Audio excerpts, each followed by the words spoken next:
Muli po ang Pangulo ng Republika ng Pilipinas, His Excellency Ferdinand R. Marcos Jr.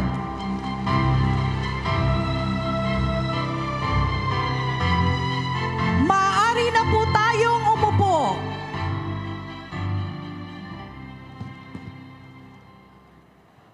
Para sa panimulang bahagi ng ating programa, inaanyayahan po natin si DAR Secretary Conrado M. Estrella III upang magbigay ng kanyang pambungad na talumpati.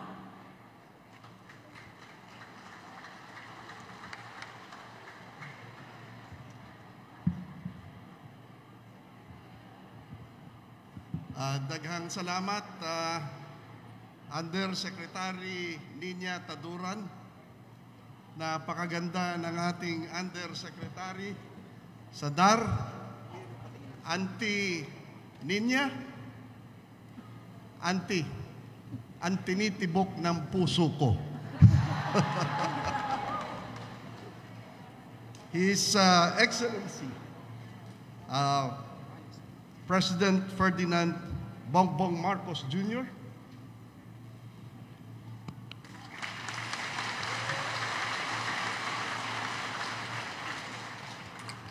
Madam Vice President Sara Duterte,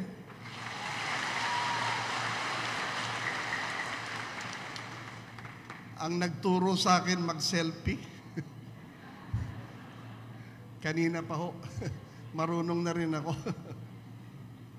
And also, of course, Special Assistant to the President, ang mas gwapo po sa akin ng isang paligo lamang, Secretary Anton Lagdameo Jr. Our Special Assistant for Eastern Mindanao, Secretary Leo T. Magno. Sir, inampun na po namin sa DAR, naka-uniforme na ho ng DAR, inampun na ho namin doon. At naririto din po ang ilang mga kalihim natin. Napaka-importante po ninyong mga agrarian reform beneficiaries sapagkat nandito rin po ang ibang mga membro ng kabinete. Naririto po si Secretary Gibo. Nandito po siya.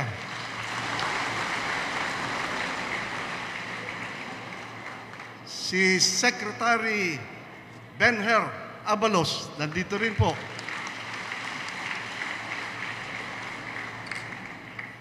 Naririto rin po ang Secretary ng Public Works, si Secretary Manny Bonoan. Ang tagabigay po ng ayuda, wala akong iba kundi si Secretary Rex Gatchalian. At ang Secretary po natin ng sa communications po, nandito po siya, palakpakan din natin siya. This is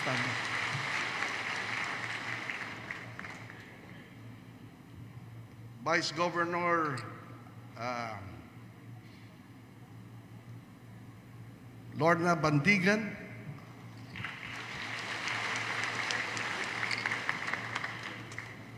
Mayor Tata Sala,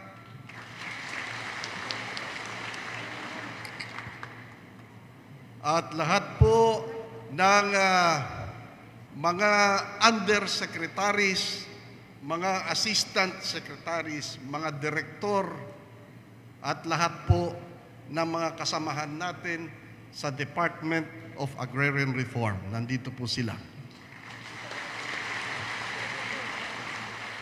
Naririto rin po ang mga kasamahan natin sa Land Bank of the Philippines. Nandito rin po ang mga kasamahan natin sa DPWH at iba't iba pa hong mga ahensya ng ating pamahalaan. At siyempre po,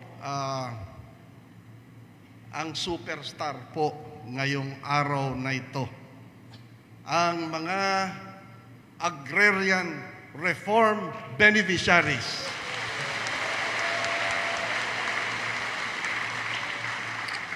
yung mga taga Davao Oriental, mga taga Davao Occidental, mga taga Davao del Sur, mga taga Davao del Norte,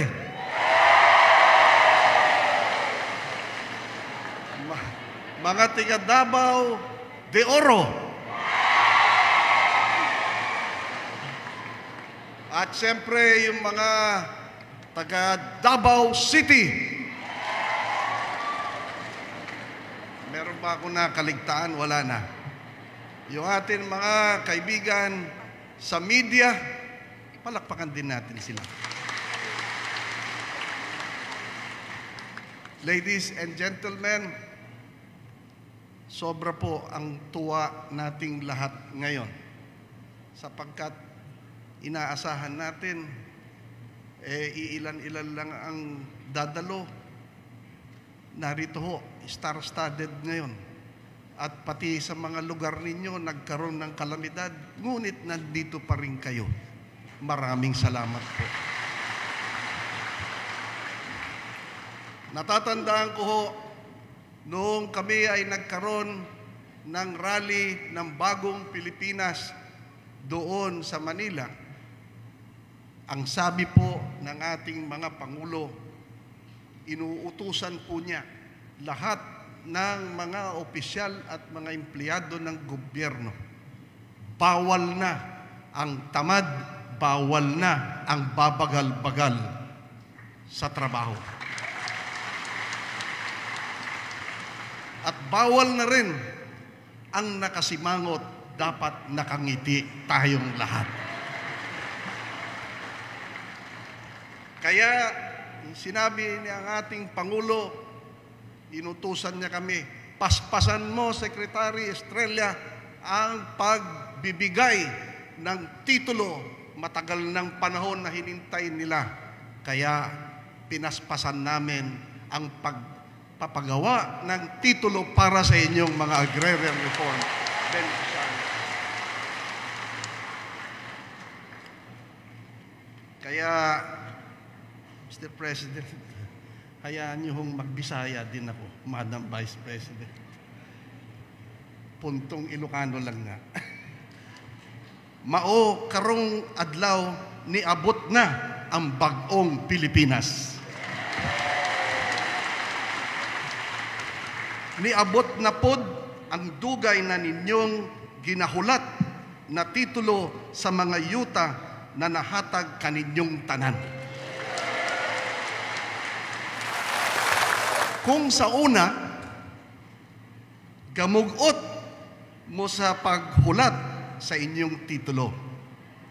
Karon, mas malipay mo kay dili lang titulo kung hindi libreng yuta para kaninyong tanan.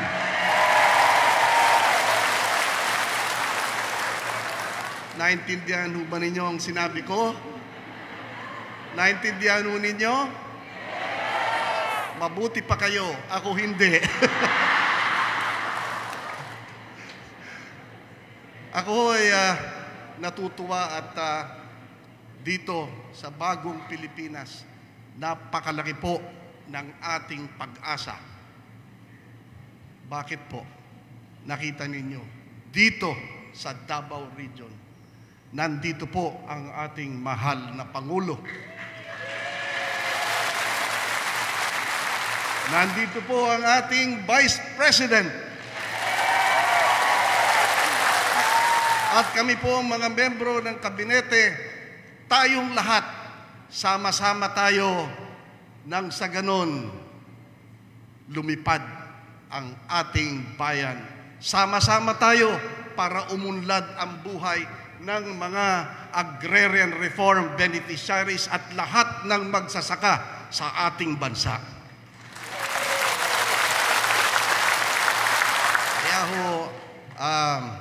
Maraming salamat po sa ating mahal na Panginoon at nagkasama-sama tayo dito. Nandito po ang ating presidente. Nandito ang vice presidente. bendisyon ho ito ng ating mahal na Panginoon.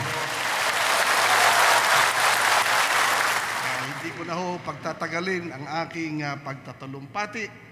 Daghang salamat kaninyong tanan. Welcome po kayo and God bless all of you.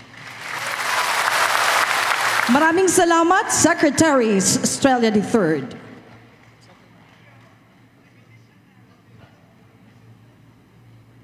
Iniimbitahan naman po natin si DAR 11 Regional Director Eugene P. Foliante para ibahagi ang project overview.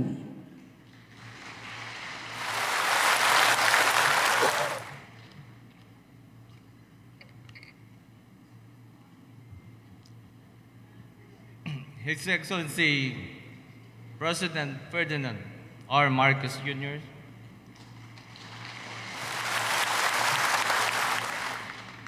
the Honorable Vice President Sara Z. Duterte,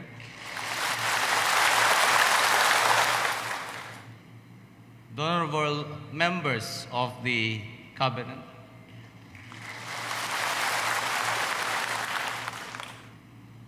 especially, of course, to our Secretary Conrado M. Estrella III, sir.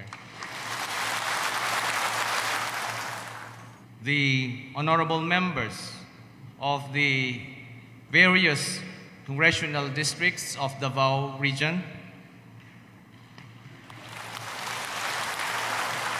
the honorable local government officials in attendance, our partners from CARP implementing agencies, the DNR, LRA, the ROD, the LBP, the NCIP, and the JLG.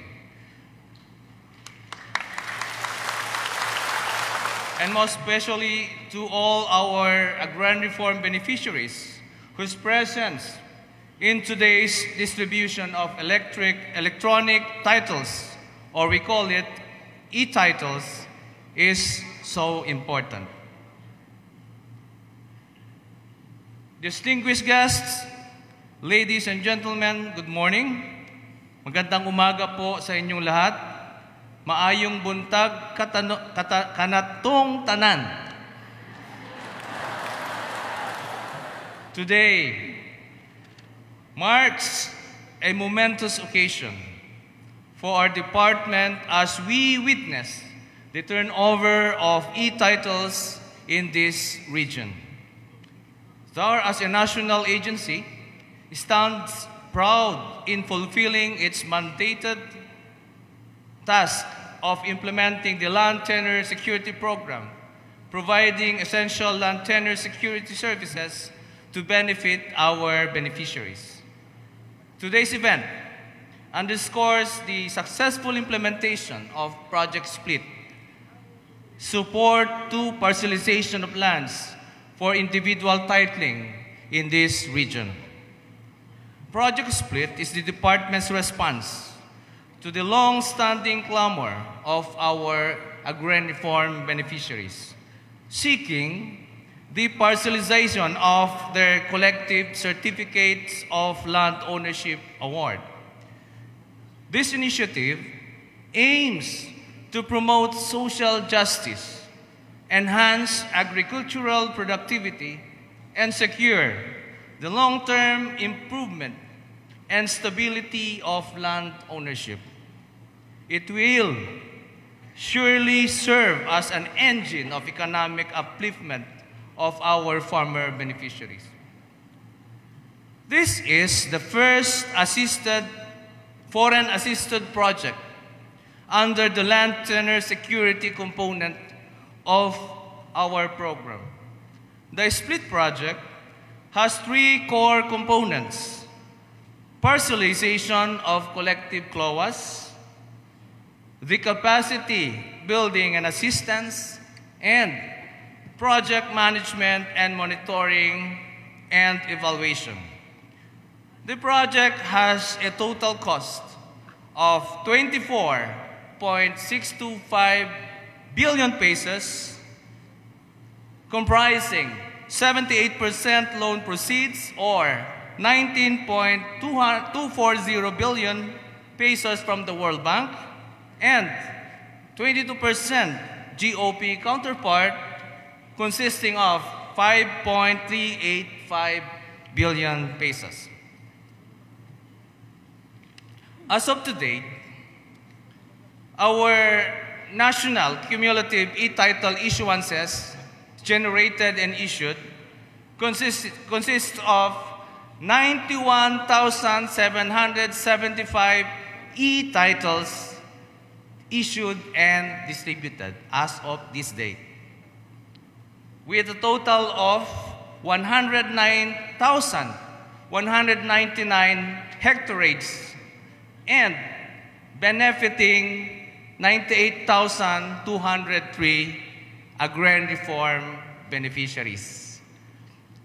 That data is the data wherein this administration of our President, Ferdinand R. Marcos Jr., starting from July 2022 up to December 2023.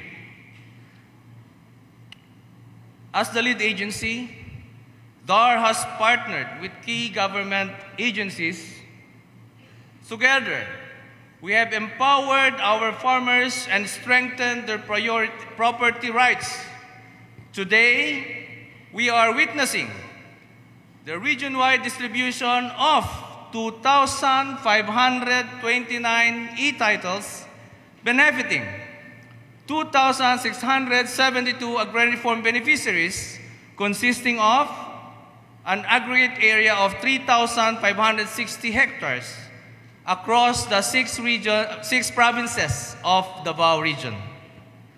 In closing, I would like to express gratitude to His Excellency, President Ferdinand R. Marcos Jr., for his continuing support for our department's programs, our legislators, our local government executives, and all our agency partners, stakeholders, and the hardworking co-workers of the Department of Agrarian Reform who have tirelessly contributed to the success of Project Split. Above all, this success, we give glory to God in giving us all the life, strength, and opportunity to fulfill our tasks and be with here today. Mabuhay ang reformang pang-agraryo. Mabuhay ang mag-ugma sa Davao Region. Mabuhay ang bagong Pilipinas. Maraming salamat, Regional Director Foliante. Idagdag ko rin po, nakasama rin po natin ngayong umagang ito ang kinatawan ng Department of Agriculture. Sa puntong ito, inaanyayahan natin ang ating mahal na Pangulo na pangunahan ang pamamahagi ng 2,529 e-titles o Certificates of Land Ownership Award. Iniimbitahan din natin si DAR Secretary Estrella III, Special Assistant to the President, Secretary Antonio Ernesto Lagdameo Jr., Regional Director Eugene Foliante, at ang ating Vice President Sara Z. Duterte upang samahan ang ating mahal na Pangulo. Ngayon, ating tutunghayan ang ceremonial distribution ng mga e-titles sa mga piling kinatawan na sina Mayonito Bolasa, Island Garden City of Samal, Davao del Norte. Julieta Balingkos, Panabos City, Davao del Norte.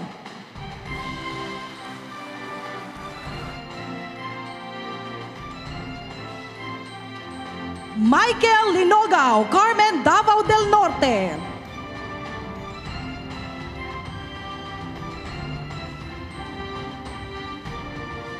Amador Waling, Talagutong Don Marcelino, Davao Occidental.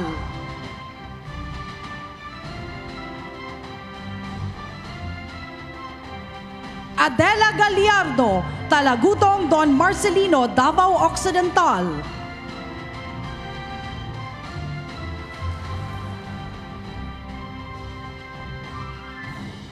Gerson Tongon Jr., Talagutong Don Marcelino, Davao Occidental.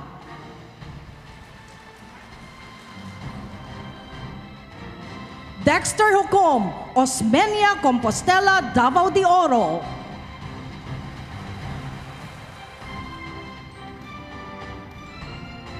Celso Mepico, Osmeña, Compostela, Davao de Oro.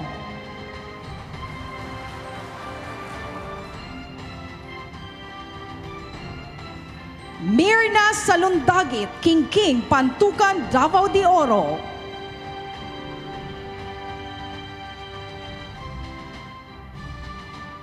Estrella B. Gomez, Asbang, Matanao, Davao del Sur.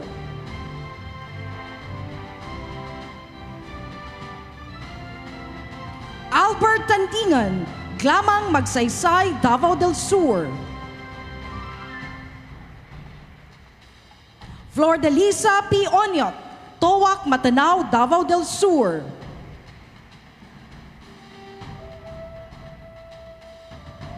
Maria Luisa Reglaza, Banay-Banay, Davao Oriental. Tirso Baril, Mati City, Davao Oriental.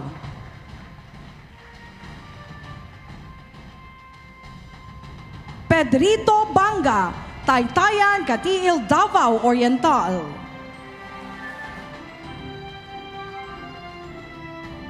Angelita Auxilio, Carmen Baguio District, Davao City.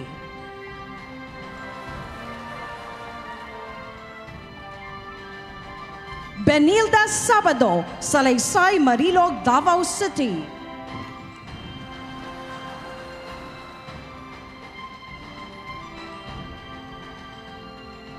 At Ray Mosqueda, Salaysay, Marilog, Davao City.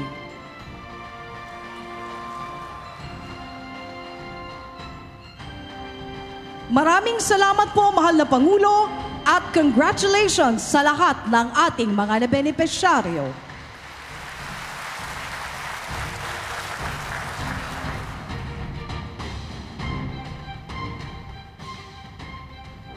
Ngayon naman, inaanyayahan po natin si Mr. Ray Mosqueda, ARB Representative, para magbigay ng kanyang tugon.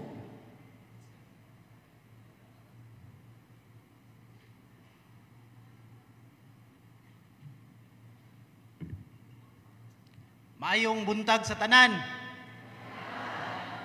Ako si Ray Mosqueda, gikan sa Barangay Salaysay, Marilog District, Davao City. Ako nagpanuigon og 46 anyos. Ug minyo naay duha ka anak. Dako na kong pasalamat sa programa sa Department of Agrarian Reform nga ako usa nahimong benepisyaryo sa programa pinaagi sa CARP. Ang yuta nga akong nadawat adunay gidak-on nga 2 hectares. Ug kini nakapakalahutay sa among panginabuhian ug gani niini nakapaeskwela ko sa akong mga anak ug dakong tabang na naangkon ko ang mga kabtangan sama sa balay ug masakyan ug uban pa. Niining taknaa usa sa mahinungdanon ug mabulokong adlaw alang sa mga benepisyaryo kay nadawat na namo ang among tagsa-tagsa katitulo.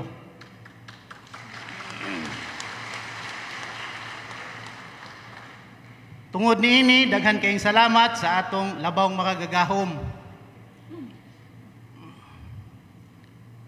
Sa atong mahal nga Pangulo, President Bongbong Marcos.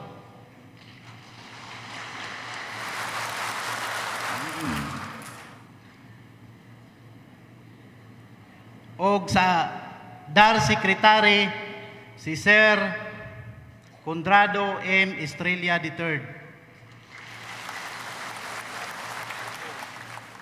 Nasayod ko, karong adlaw isip nakaangkon o kaugalingong luna, aduna pay mga suportang agraryo nga nakaangkla sa mga programa sa gobyerno nga among madawat o maangkon pinaagi ug ilabi na sa DAR. Usbo nako daghang salamat sa malumong kasing-kasing, daghan kayong salamat ug dili ko kini kalimtan sa tibok nakong kinabuhi. God bless us all. Daghang salamat, Mr. Mosqueda. Sa puntong ito, inaanyayahan po natin ang ating pangalawang Pangulo, Vice President Sara Z. Duterte, upang ipakilala ang ating panauhing pandangal.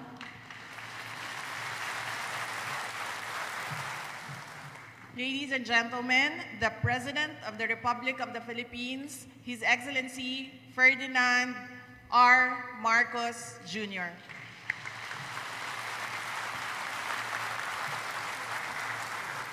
Maraming salamat sa ating pangalawang Pangulo at kalihim ng Department of Education, Sara C. Duterte. Thank you, Inday. Please sit down. Ang namumuno ng Department of Agrarian Reform at siyang naglalakad dito sa ating mga ginagawa ngayon, ang Secretary ng DAR, Secretary Conrad Estrella. Andito rin po ang Special Assistant to the President na anak din ng Davao, Secretary Anton Lagdameo. At ang Regional Director na narinig natin kanina, Regional Director ng DAR, Eugenie Polante.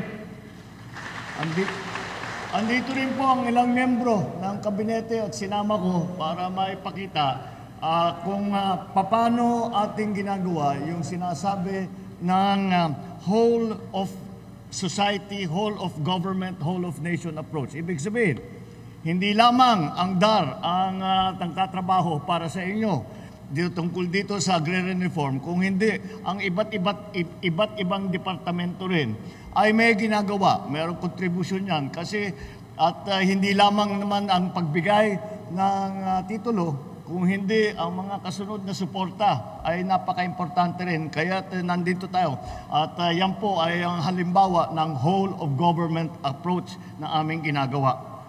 Fellow workers in government, ladies and gentlemen, magandang tanghali sa inyong lahat.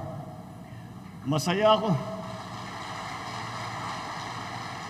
ako at nakadalaw uli ako dito sa Davao. Maraming masasayang alaala ang ibinigay ng Davaoenyo sa akin at sa aking pamilya sa nakalipas na panahon.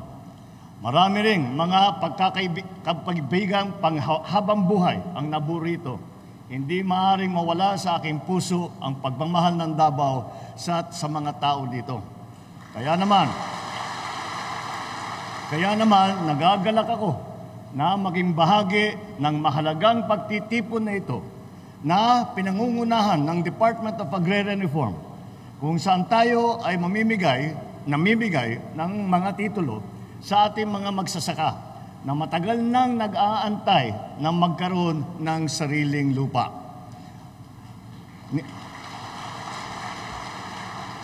Matagal na nagsimula itong proseso na ito dahil nilagdaan ng aking ama ang Presidential Decree number 27 na naglalayong magdulot ng tunay na kalayaan sa mga magsasaka mula sa pagkabihag sa lupa.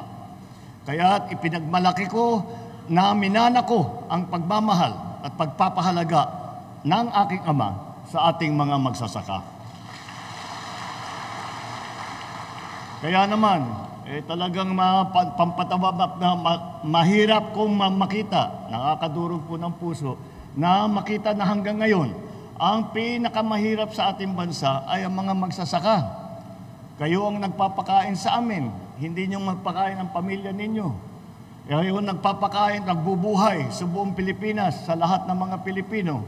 Ngunit ang tulong na nanggagaling sa ating pamahalaan, nanggagaling sa ating lipunan, ay napakaliit naman. Kaya ito ipapalitan natin. At hindi na tayo papayag na ang pinakamahirap na hanap buhay ay ang magsasaka. Mahirap naman talaga. Kahit anong gawin natin, mahirap ang magsaka. Kaya kailangan ng tulong ng ating mga magsasaka, ang lahat ng tulong na maibigay ng pamahalaan at ang pribadong sektor kasama din dyan. Ang lahat ng tulong na maibibigay ay ibibigay namin para naman ay masabi natin maganda ang maging hanap buhay ng ating mga magsasaka. Kaya naman, pagkaupo ko bilang Pangulo, ipinalam ko sa bayan, sa aking unang SONA, na ipapagpatuloy ko at higit na pagbubutihin ang tunay na reformang agraryo na sinimulan ng aking ama. Sa pakikisa tulong ng Kongreso, nilagdaan natin ang batas sa loob ng unang taon ng aking pamumuno, ang New Agrarian Emancipation Act. Dahil po sa batas na ito, ang pagkakautang ng mahigit ng 600,000 na agrarian reform beneficiaries ay hindi nasisingilin pa ng pamahalaan.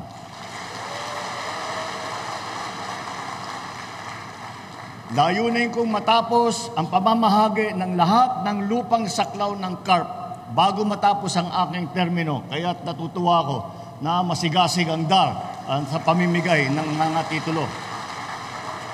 Patunay sa sipag ng DAR ay ang mahigit na 90,000 na titulo na naipamahagi noong 2023, nakaraang taon. Lagpas ng 40,000 sa target na 50,000 sana lang na titulo. Umaasa ako na dadami o dodoble pa at sa taon na 2024. Ang mahigit na 2,000 titulo na ipapamahagi natin ngayon dito sa Davao ay magandang simula at simula lamang para sa 2024. Ang pamimigay ng titulo sa ating mga magsasaka ay unang hakbang lamang sa pagkamit ng kanilang kalayaan sa kahirapan. Ang kalayaan sa gutom at kahirapan ng magsasaka at ang pagsisiguro ng sapat na pagkain para sa bawat Pilipino ay hindi makakamit sa pamamagitan ng pagpapamahagi ng titulo o lupa lamang. Kaya naman, sinasabi ko na dapat gawing totoo ang kasama sa Agrarian Reform Act. Ang Agrarian Reform Act po ay hindi lamang nagbibigay ng titulo ng lupa. Patuloy ang suporta pagkatapos dahil kung wala namang suporta ang ating mga magsasaka kahit na may hawak na titulo, hindi kayang magsaka yan. Kaya't yung access sa mga processing machines, sa mga yung ginawa ng Land Bank na ginawang mas streamline yung access to credit para mas madaling magpautang at kaya naman ng magsasakang bayaran. Kaya naman, inubuhos ngayon ng pamahalaan ang mga serbisyo at ayudang kailangan ng mga magsasaka. Ilan sa mga ito, ang mga libreng punla, abono, at mga kagamitan ng pangsaka. Kailangan din ng mga karagdagang infrastruktura kung kaya naman nagpapagawa rin tayo ng mga bodega at kalsadang malalapit sa sakahan sa pamilihan para hindi kayo nahihirapan dalhin ang inyong ani ay mula sa pinagsasakahan ninyo hanggang doon sa palengke para bababa pati ang presyo, mas malaking kikitain ng ating magsasaka. Kaya't inaanyayahan ko po kayong lahat na magtulungan at sa pagtataguyod ng kapakanan ng ating mga magsasaka. Tulungan natin silang makaahon sa kahirapan at mapaunlad ang kanilang kabuhayan sa pamamagitan ng mga makabagong pamamaraan mula sa pag-aararo, pagtatanim, pag-aani hanggang sa pagbebenta sa merkado. Sama-sama at kapit-bisig po tayo sa pagpapayabong ng agrikultura ng bansa sa pagkamit ng mas masaganang bukas para sa ating lahat, para sa lahat ng Pilipinas. Sa aking mga minamahal na Dabawenyo, daghang salamat sa inyong patuloy na pakikiisa at sa ating pagsulong tungo sa bagong Pilipinas. Maraming salamat po. Magandang tanghali po sa inyong lahat. Maraming salamat po, mahal na Pangulo, His Excellency Ferdinand R. Marcos Jr. Hinihiling po namin sa ating mahal na Pangulo na manatili sa stage para po sa ating photo opportunity. Meron po tayong 4 batches. Unahin natin ang ating mga ARBs. Tinatawagan po natin ang ating mga agrarian reform beneficiaries. Maaari na po kayong umakyat sa stage. Department of Agrarian Reform officials, maghanda na po.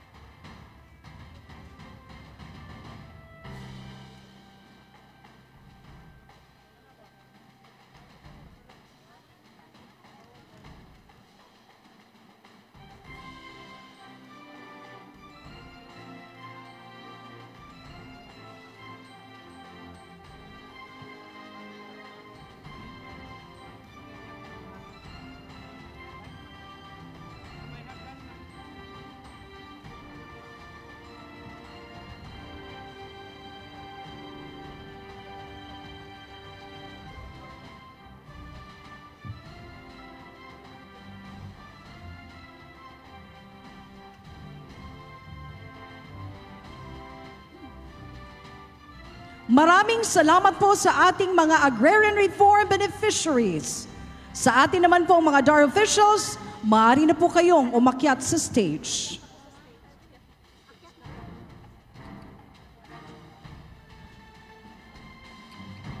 Sa ating mga local chief executives at representatives of other agencies, maghanda na rin po.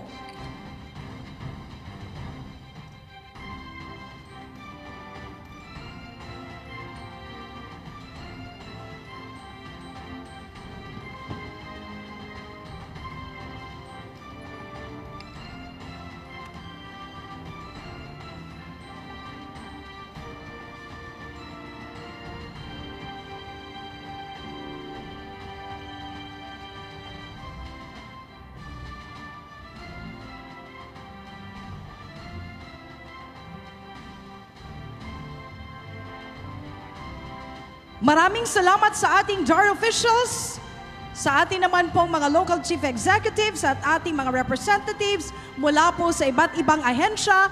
Maaari na po tayo umakyat sa stage.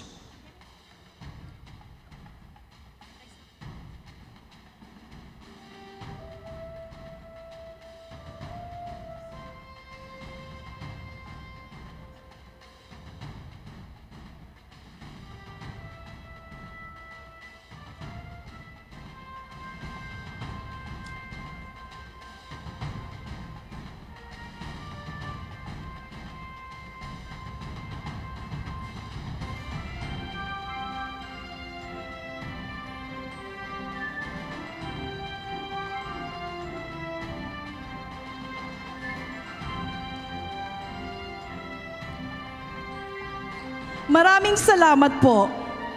Sa pagkakataong ito ay naanyayahan po natin ang ating mahal na Pangulo kasama sina DAR Secretary Conrado Estrella III, Special Assistant to the President Anton Ernesto Lagdameo at Regional Director Eugene Foliante para sa isang group picture kasama ang ating mga beneficiaries.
Maaari po pakitaas ang inyong mga titulo sa ating mga agrarian reform beneficiaries. Maraming salamat po, mahal na Pangulo. Dito na po nagtatapos ang ating programa.